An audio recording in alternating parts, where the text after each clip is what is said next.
Hi guys, this is Dennis, and today I'm going to be starting on a new art challenge. I just found this a couple days ago, and it's technically just about to come to an end, but oh well.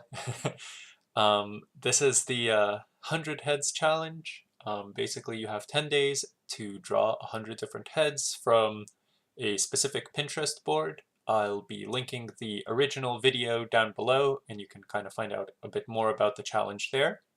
So I picked two pictures for the first day, which incidentally is starting off pretty slow considering I have to do an average of 10 per day. But anyway, I started off with just two, and they're kind of polar opposites in my mind. One of them was this image of a sculpture, which, doesn't have very much color, but has very well-defined value features. This other one is much less defined with shadow, but has very, very striking color. So I thought these two would be a fun place to start and go a little bit more in depth on. In the future, I'm probably going to be doing these much faster than I did these first two.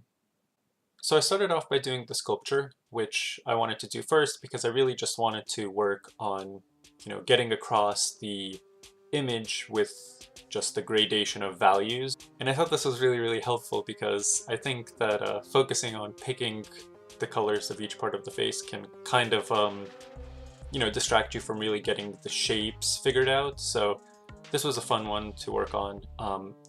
It was definitely much faster than I would normally do one of my studies, but in the end I'm actually pretty happy with the way it worked out. My major thing that I got caught up on was dealing with the, I guess, the hair of the sculpture, which was kind of strange for me trying to define. And closer to the end, I decided to go through and add a slightly darker value because I felt like my shadows weren't quite dark enough yet.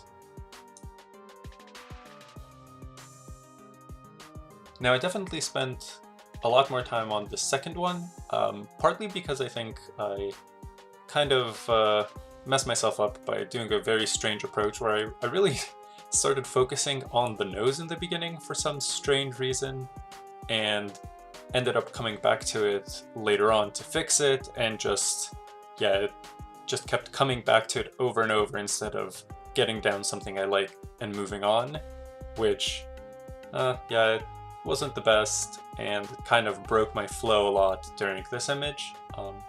Other than that, I was really happy with the way it came out because I really do enjoy working with pretty bold colors and color shifts, so this was a real fun one.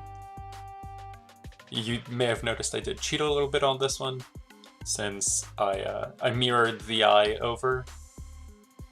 Interestingly enough, even though I thought at the beginning that the two images were very, very, very different, I did end up with kind of the same problem in both of them near the end, where I hadn't had my darkest value dark enough, so everything was still a little bit washed out and I had to go through and darken the shadows up a bit to really define the features. So yeah, that's it for the first two. I'll be trying to do more every day from now on. I won't be checking in every day, but I think I'll make videos a little bit more frequently during this period to kind of catch up on what went on. I kind of doubt my ability to get 100 of these done in 10 days, but I will do my absolute best and we'll see where I end up. Again, I'll link the original video for the challenge down below so you can also do it if you'd like. I strongly recommend it. And yeah, that's it. Have fun, guys, and I'll talk to you later. Bye.